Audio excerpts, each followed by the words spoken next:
네, 안녕하세요. 트레이더 세윤입니다. 오늘 여러분들에게 추천드려 볼 알트코인 같은 경우에는 리플 코인이고요.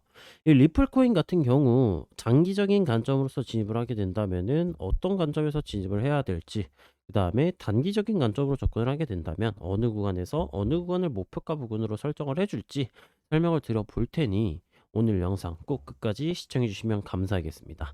자, 디테일한 차트 분석을 위해 트레이딩뷰 차트로 넘어가서 설명을 드려보도록 할게요. 일단 리플 같은 경우에는 이 관세빔 당시 이후 대부분의 알트코인들, 그다음 뭐 비트코인도 마찬가지고요. 대부분이 관세빔 이후 삼각 수렴 형태로 가격이 응축이 진행이 됐었어요. 이 횡보 구간으로서 진행이 됐었는데 수렴 상단 구간을 성공적으로 돌파를 해주고 매수세가 나와준 몇 안 되는 상당히 추세가 긍정적인 코인이다라고 짚어볼 수가 있겠습니다. 이 리플 코인 같은 경우 이제 장기적인 관점과 단기적인 관점에 대해서 설명을 드릴 텐데요. 단기적이든 장기적이든 일단 첫 번째 진입 구간은 똑같아요. 어디에서 진입을 하느냐? 일단 첫 번째 저항 구간부터 설명을 드려보도록 할게요.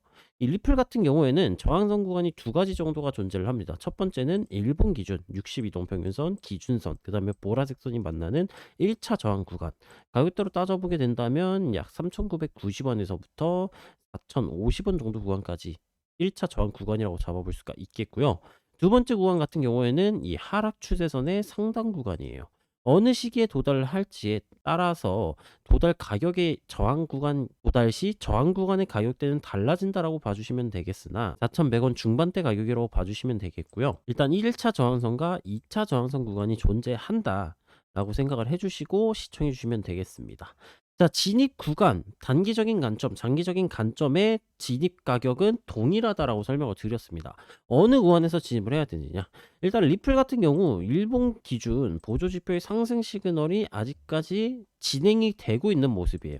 이 중기 보조 지표가 감매수 구간에서 데드 크로스가 등장을 해주게 된다면은 이 구간에서는 상승 시그널의 해소라고 봐줄 수가 있으나 아직까지는 상승세가 유지되고 있는 형태이고 FOMC라든가 아니면은 에이펙 같은 주요 이슈들이 남아 있는 형태이기 때문에 추가적인 뭐 조정 이후 상승이라든가 아니면은 원웨이 상승 같은 기대치가 아직까지 존재한다라고 봐주시면 되겠고요. 주봉으로 넘어가서 살펴보았을 때에도 리플 같은 경우 주봉에서는 정배열인 상태, 즉 상승 추세에서 보조지표의 상승 시그널이 아직 진행 중인 형태이기 때문에 단기 조정 이후 올라가는 형태도 가능하다라는 점 설명이 가능하겠습니다.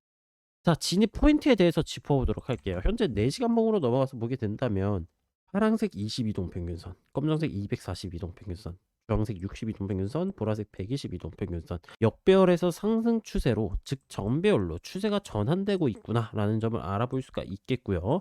추세가 전환되는 시점에서는 보통 일반적으로 242동 평균선에서 저항을 받아준 이후 그 다음에 올라오고 있는 이동 평균선들 구간에서 눌림을 받고 정별로의 추세 전환이 나와주게 됩니다. 이전 차트에서 또 예시를 보게 된다면은 뭐 이런 구간들 저항받고 올라오는 이동 평균선들에서 지지받고 추세가 전환되는 시점, 242동 평균선 구간에서 저항받고 눌림받고 전환되는 시점.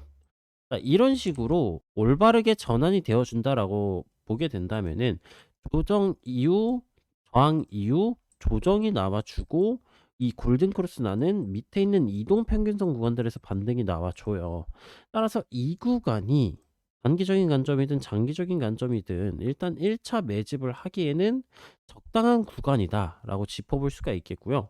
해당 구간의 가격대는 약 3,750원 정도 구간에서부터 조금 더 올라온 이후 만난다라고 가정을 한다면 약 3,780원 정도 구간으로 예상이 돼요.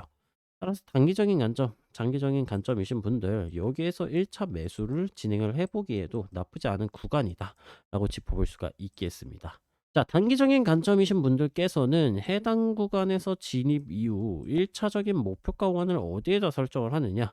아까 말씀드렸었던 1차 저항 구간 3,990에서 이 4,050원 정도 가격대에 위치하고 있는 이 1차 저항 구간을 1차 타겟가로 설정을 해주시면 되겠고요. 2차 목표가인 이 하락 추세선 상단부 구간 도달하는 가격대 4,100원 중반대 구간에서 저항을 받아주게 된다면 1차와 2차 목표가 구간에서 매도세의 유무를 체크를 하셔가지고 이익 실현을 나가주시면 되겠습니다. 자, 단기적인 관점은 해당 구간에서 저점 구간 반등이 나와준 이후에 이 매물대 이전에 돌파하고 상승이 나와주었었던 매물대 3,750원을 이탈하게 된다면은 추가적인 하락이 나와줄 수가 있어요. 요 지지선 라인을 이탈을 하게 된다면 다음 지지 구간이 이 구름대, 스냅펜 원선, 투선 구간과 기준선 구간인데요. 이 기준선 구간인 약 3,670원을 이탈을 해주게 된다면 추세가 한번 하락으로 전환이 되면서 추가적인 매도세의 형태가 등장할 수 있으니 이 기준선보다 살짝 낮은 가격대인 3,650원 구간에 손절가를 설정을 하셔서 대응을 해주시면 되겠고요. 장기적인 진입 관점으로 접근을 해주시는 분들이 계신다면 현재 이전 간세빔 때에도 이 상승 채널의 하단부 구간에서 반등이 유효하게 나와준 모습을 체크를 해볼 수가 있어요. 따라서 요 구간에서 1차 진입을 하시되 2차 진입 같은 경우에는 조금 더 낮은 가격대 이 채널 하단부 구간에서 진입해 주시는 형태로 진행을 해주시면 된다. 해당 구간의 가격대는 약 3,100원 후반대에서 3,200원 초반대 구간에서 도달을 할 것으로 예상이 되니 이 점도 참고를 해주시면 되겠습니다. 자, 제가 말씀드리는 구간들 터치를 했다고 사라는 얘기는 아닙니다. 터치를 한 이후에 최소 1시간봉 이상 캔들 패턴에서 상승 반전형 캔들 패턴이 나와야 진입을 해줄 수가 있어요. 상승 반전형 캔들 패턴이라고 설명하는 것은 이런 이전 캔들의 종가를 잡아먹는 장악형 캔들 패턴이라거나 아니면 아랫꼬리 말아 올리는 이런 망치형 캔들 패턴이 등장을 해 줬을 때 종가 기준 마감이 되어 줬을 때 진입을 하셔라 라고 설명이 가능하겠고요. 제가 말씀드린 구간들 주의 깊게 잘 살펴보셔 가지고 많은 수익 얻어 가셨으면 좋겠습니다. 자, 오늘 영상은 여기서 마쳐 보도록 하겠고요. 내일은 더 유익한 영상으로 돌아오도록 하겠습니다. 오늘 시청해 주신 분들 모두 감사드리고 성공 투자하시길 바라겠습니다. 감사합니다.